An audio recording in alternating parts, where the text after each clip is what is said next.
Hi there, Jan Potgieter here. And in this video, I want to talk to you about why your enterprise level negotiations are most likely in a mess.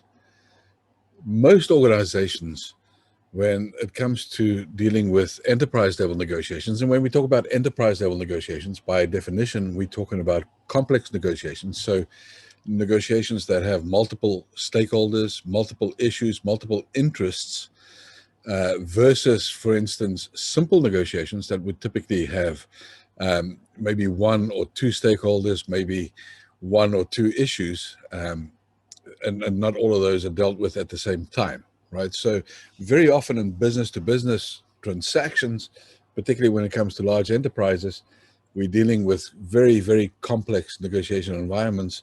And so with complex, I don't mean necessarily that it's hard to understand, but it covers lots of different elements. And one of the first reasons, so I want to talk about 5 reasons why your negotiations are likely in a mess. And firstly, it's surrounding complexity, because what we tend to do, particularly in the enterprise environment, is add a lot of complexity to something that is already complex, right? So we kind of swimming upstream in the wrong direction. And the key thing is that we should be considering how to bring simplicity to complexity.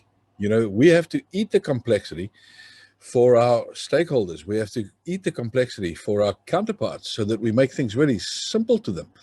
If we don't have the ability to simplify things, well, we're adding to the complexity, and therefore we're extending the deal cycle, right? It's going to take a lot longer for people to get on the same page, to understand what it is that we're trying to achieve, to be able to synchronize the interests of all the parties to a potential deal. So, but the way that organizations are designed, most organizations anyway, makes it really difficult for us to bring simplicity to what is already a pretty complex process, right? So let me give you some examples. So many large organizations have formal sales methodologies that they use, formal procurement methodologies.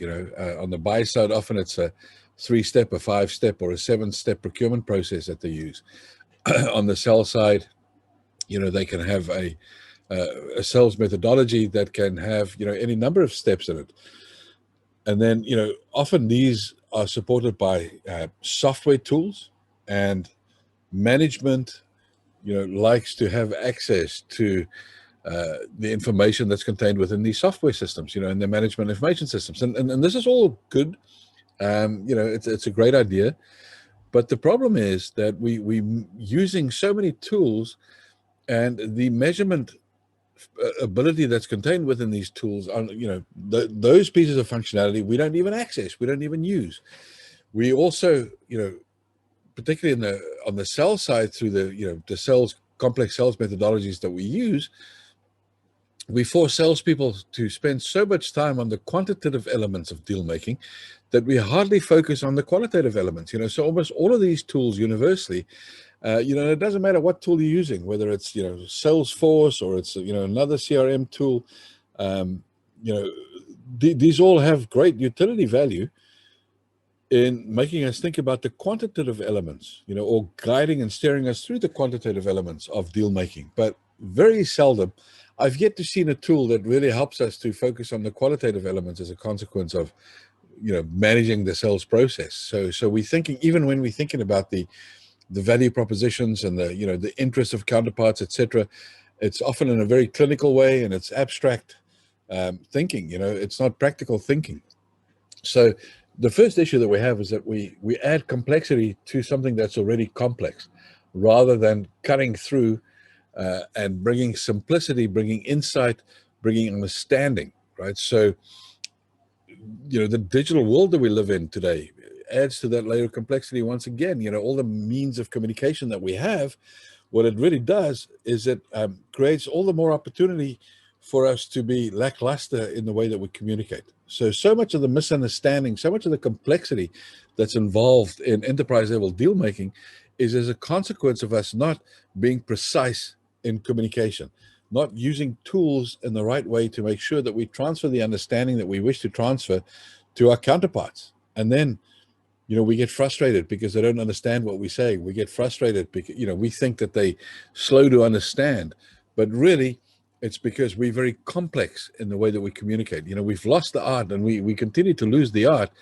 of communicating succinctly because of this, this plethora and this explosion in social media and digital means of connecting and communicating, and text and short messages and long messages, and Twitter is for short messages and YouTube is for long videos, and I mean, there's a plethora of ways of communicating, and so we get confused, we get caught up in all this stuff. It's one sentence emails, or it's war and peace via email. No wonder our counterparts get confused, because the art of communicating persuasively, precisely, succinctly is not something that any of these methodologies focus on. They really just focus on the quantitative elements. They don't really focus on the how. So it's all about the what. It's not how we transmit the message, how we engage our counterparts, how we tell a story to make sure that we optimize the likelihood of our counterparts wanting to move in our direction. Right. The second element that I want to talk about that significantly contributes to your enterprise level negotiations being in a mess is that we have the propensity today to focus on intensity rather than consistency. So imagine, if you will, let's say you wanted to get into shape, and you decided that you're going to go to the gym. So you've been unfit for a long time, and now you want to get into shape. Would you ever think, okay, let me go to the gym for 3 days, and I'm gonna work out 8 hours a day for 3 days. I'm gonna give it my best, and then I'm gonna be fit. Then I'm done. Of course, you'd never think that. You know that if you want to be in good shape, it's a consequence of consistency, right? It's consistently controlling what you eat. It's making sure that you're consistent in, getting physical exercise on a daily basis. The same thing is true in the context of negotiation. But most of us think, and it's not just true for negotiation, it's true for many other areas. Most of us think, okay, let's get our negotiation skills sharpened up, because, there's room for us to improve in that area. So let's go for a 2-day workshop, or let's do a month-long program, whatever it might be. In the digital world now, we have the opportunity to focus on consistency rather than just intensity in the way that we deliver programs, right? But you would never think that if you participated in a 2-day workshop, huge intensity, now you're done. Now I've mastered negotiation skills. Now I never have to do negotiation skills training again. I'm on top of this thing. I got it. No, you know what happens? The truth is, mostly after people go through any skills development effort where the focus has been on intensity, is they walk away after 2 days and they say, you know what, that was a great experience. They fill in the happy sheets. They say that was awesome. And then they just go back to doing things the way that they've always done them, because there's no focus on sustainability. There's no focus on consistency. So guess what? The behaviors never change. Now, ultimately, you'll only ever engage in any kind of training endeavor because you want behavior to change. You want your own behavior to change, right? If you want to get different results, of course, you have to do different things. So it's not possible for you to get different results if you're not going to do different things. But guess what? Behavior doesn't just change in a day or two. Habits take a long time to change. Originally, the research was saying, it's 21 days to change a habit.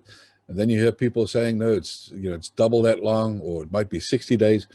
Truth is, it takes a long time to change a habit. It doesn't take 2 days worth of intensity. And the surprising thing for me, the fascinating thing is I look at how people, as a consequence of COVID and all of a sudden this plethora of digital communication tools becoming primary means of communication rather than secondary means of communication. Now, all of a sudden, when it comes to training and skills development, the best that most people have come up with is moving a 2-day, what was already intense workshop onto a 2-day virtual platform, right? Which is still only a focus on intensity rather than consistency. And this is one of the reasons why the programs that we develop here, extend over a minimum period of 6 weeks, which is really the minimum period that it takes to achieve a transformation in behavior as, regards negotiation skills. You could really say that that's probably the minimum period it's going to take for transformation of behavior in any endeavor. But certainly when it comes to complex negotiation skills, that's going to be a minimum period of time. And why the focus on consistency delivers better results is because we can build in feedback loops. So if you're dealing with something only in an intensity format or an intense format, you really don't have the opportunity to, incorporate any feedback loops. It's you're equipping somebody with something, and then boom, there it stops. Or yeah, you might have some refresher content or something that follows 2 or 3 months down the line, but there's no consistency in that interaction. There's no feedback loops built into the process, and therefore the results are suboptimal. So if you want to transform any results within your organization, certainly when it comes to enterprise negotiations, it's very important that you focus on consistency rather than sustainability. What are the things that your management resources could do to consistently push the needle? So I mean, there's simple things that you can do. Running simulations, doing exercises, with the sales teams, with the procurement folk when it comes to negotiation, making sure that you try out different approaches, different strategies, different tactics. All of these things can be done on a consistent basis, and that way you'll start moving the needle rather than just focusing on intensity as the way that you try to move behavior from one level to the next. So the third thing I want to talk about in the context of why your enterprise negotiations are a mess is the fact that most people think of negotiation as an event rather than a process. Now, the original definition of the word negotiatus, as a matter of fact, in Latin, literally meant whatever you're doing that is not leisure, right? So if you're doing business, in other words, you were said to be negotiating. Now, if you look at French or Spanish today, the word negotiate in those languages literally means doing business, right? We also say in the English language, we say that two computers negotiate with each other. They're doing business with each other, when they connect, when they transfer data and they interact with each other.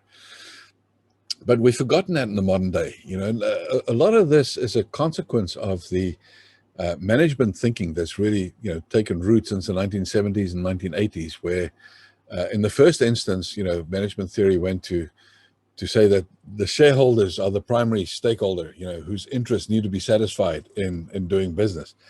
And you might have a different perspective on that, or you might subscribe to that theory. I think it's crazy that you would say that the shareholders are the major stakeholders, and that everything that you do in your organization must meet the interests of the shareholders. That's certainly not the way to maximize the value of the enterprise in the hands of the shareholders, right? Because that violates the principle of reciprocity, which is a foundational law of nature.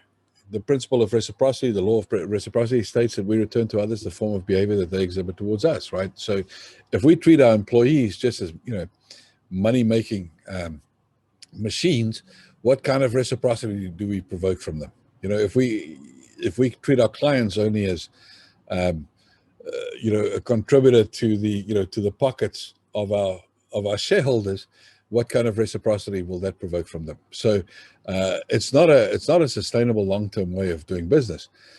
So and we can already see that there's a transfer in thinking. Simon Sinek has done a lot of positioning on that topic, starting with why, and looking at the infinite game versus the finite game. So the way most people play business is they think of business as a game that's played alongside the rules of winning and losing in the short term, quarter by quarter, versus really understanding that it's an infinite game, and infinite games require different rules than finite games.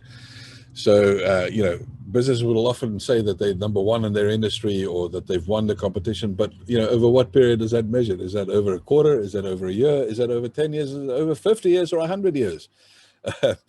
So they're very different measuring sticks. So that's very important to understand. But here's the thing: when it comes to understanding that negotiation is a process itself and not an event, when you deploy these formal methodologies, sales methodologies, procurement methodologies that I was talking about earlier on, they've really created a understanding or a slot for negotiation to fit into a step of the process. And so now we only think that we're negotiating really when we're talking turkey, when we sitting across the table talking about the terms and conditions, pricing, timelines, those kind of things. We think, okay, now we're negotiating, but it's not true. You're negotiating from the very first moment that you're interacting with somebody, right? And you never really stop, because what are you doing? You managing their expectations. You're creating anchors. You're framing the context of what's to follow. You're establishing relationships. You're provoking reciprocity. There's so many things that happen every time that you connect with your counterpart that there's just absolutely no value. As a matter of fact, it is just really silly to think of negotiation as an event rather than a process. The truth is, so that's the accepted truth, but the real truth is that sales, procurement, HR, finance, all these things are a subset of negotiation, not the other way around, because those things are all form part of doing business, right? Not the other way around. But we've brought this functional discrimination into the workplace because of these large organizations that we represent. And of course, they need systems. And it's very difficult to manage a large enterprise if you don't have functional discrimination, right? If you don't have functional silos. But when it comes to negotiation, so here's what I can tell you. This is a good news. If you've been thinking of negotiation as an event, as a step in your sales process, then it is without question the case that you have been underachieving, that you could do so much better. Because if you think of negotiation as an event, then you've painted yourself into a corner already. By the time you get to what you think the negotiation is, the bird has already flown, right? Most of the value probably has already escaped, because you've not spent time really defining the playground. You've gone through steps in a process that really, quite frankly, doesn't make an awful lot of sense. So do I think that there's value in these formal sales methodologies? To some extent, I think, when it comes to account planning and opportunity management, there's value there, because it feeds into management information systems, and those are obviously critical to running an enterprise successfully. But in terms of managing behavior of sales resources, or managing behavior of purchasing procurement resources, I don't think that they're very effective at all. Gaining insight from a management information perspective, great, awesome utility value. But as a tool to manage the behavior of your resources, I think that those things are very, very suboptimal. I think they're overcomplicated, and I think that they cost you more than they make you. But the problem is, and this is actually the fourth element I want to talk about, but the problem is, we have this fascination with sunk cost, because we've invested a lot of money, time, and effort in something. We would rather do whatever we can to make that work than change course and actually, consider the opportunity cost. So it's sunk cost versus opportunity cost. Now, if you've made this investment and you believe, against all odds, you have to sweat this investment, you're probably going to sacrifice significant opportunity costs. And this is what's happened with a lot of these methodologies. This is just the way we do it here, and so we're going to continue doing it. Doesn't mean it's the best way of doing it. As a matter of fact, I think it's way over-engineered, and it also reflects back on, or we can refer back to the first one, complexity versus simplicity, the first point that I spoke about at the beginning of the video. Often these sales methodologies, these procurement methodologies add to the complexity. They don't, they don't simplify the interaction. There's certainly, in my perspective, more merit on the procurement side than the sales side for us to have methodologies, because there's a significantly higher quantitative input into the procurement process than there is into the sales process. Fundamentally, we buy and sell, we do business with people as counterparts, right? And so we forget the qualitative elements, and these methodologies don't really cater for the qualitative elements. How many of these methodologies, for instance, so if you don't think, or if you don't believe me, how many of these methodologies make provision for the fact that you should run simulations around how you negotiate, around how you sell? How many of them build a feedback loop around those simulations, right? How many of those provide for the opportunity to analyze your behavior on on your feet in those kind of environments? How many of them integrate the persuasively communicating your messages? How many of them actually focus on providing scripts for some elements of the interactions that you will have?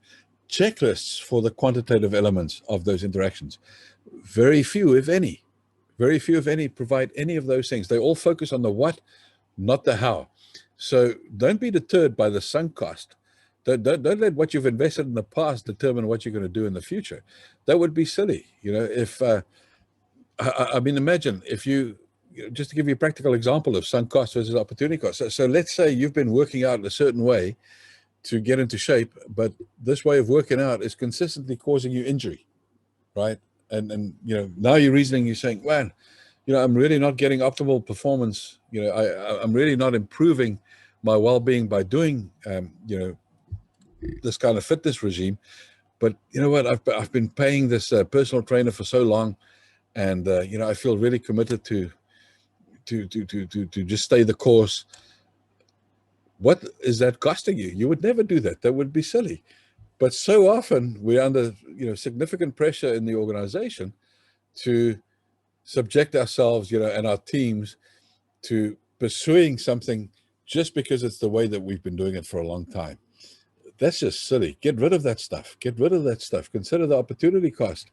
That it's costing you to remain rooted just because it's the way that you've done things in the past.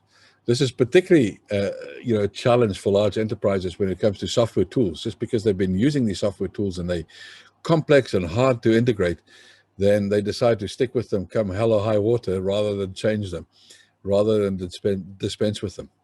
It can be so easy. It can be so easy at an enterprise level to negotiate so much better if you equip your people with the skills and, consistently reinforce that and focusing on changing their behavior rather than just forcing compliance with quantitative means of assessment, right? And so this brings me to the fifth point, the fifth reason why your enterprise level negotiations are most likely in a mess. And that's because we tend to think about things in a linear fashion rather than in a fractal fashion, right? So what do I mean with that? We tend to want to draw straight lines, so we say, this quarter, our performance is X. Next quarter, it needs to improve by Y, followed by, another improvement the quarter thereafter. And we see this kind of linear progression. That's the way that we think. But nothing in nature works that way, right? There is no real linear progression in nature. That's not the way it works. Nature is full of fractal patterns. Everything is, 80-20.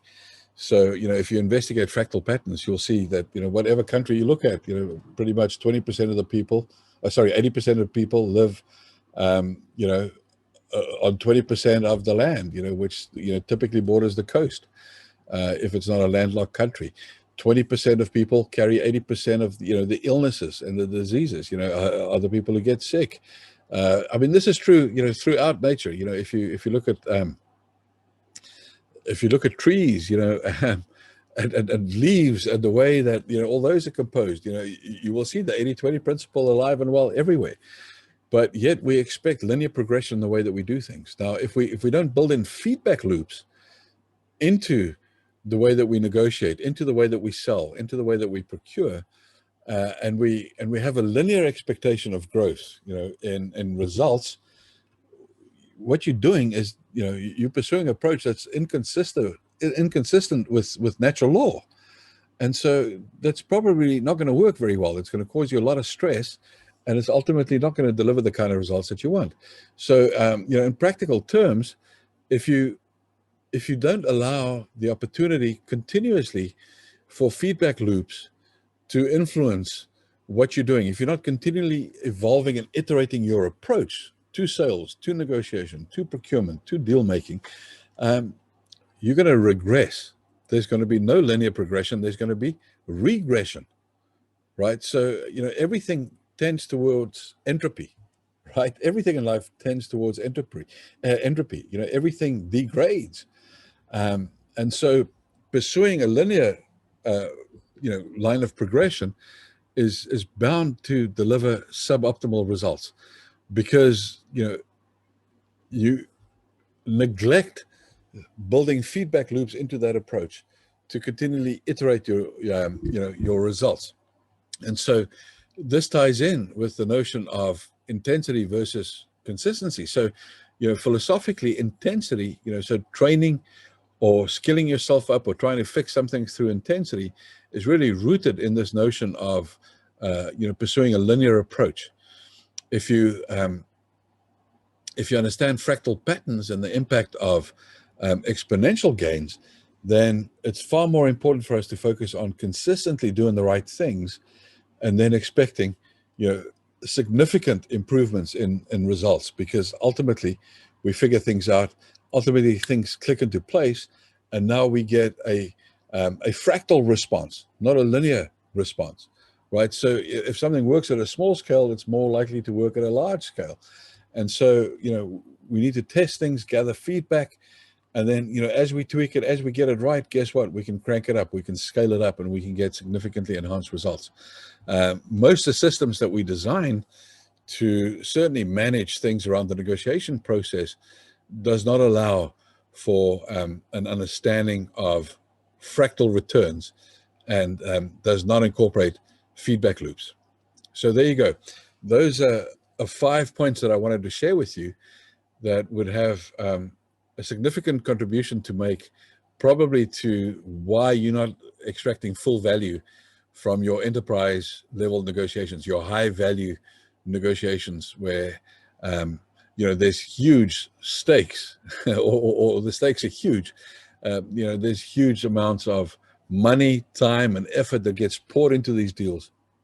And those 5 things were, adding complexity to something that's already complex, rather than designing simplicity into the interactions and the way that you negotiate. We tend to amplify the complexity. Secondly, we tend to focus on intensity rather than consistency. Thirdly, the fact that we think of negotiation as an event rather than its own process. The fourth reason was sunk cost versus opportunity cost. So remaining rooted in something that delivers suboptimal results just because a lot of time and effort has already gone into it, and denying ourselves the opportunity, or sacrificing the opportunity cost associated with changing. And then lastly, because we favor measurement and an approach to things in a linear fashion rather than understanding fractal patterns and the integration of feedback loops in the way that we do things. So I hope that made sense to you, and that you get some utility value from that. I want to ask that you go ahead and like this video, post some comments below here. If you have any questions or any comments on the contents, that would be great if you put those in the comments. I will personally read those comments. And also, if there's other things that you want to learn about, if there's other insights that you're looking for around enterprise level negotiations, stick those in the comments, and I'll consider those as I deliver more of these videos in future.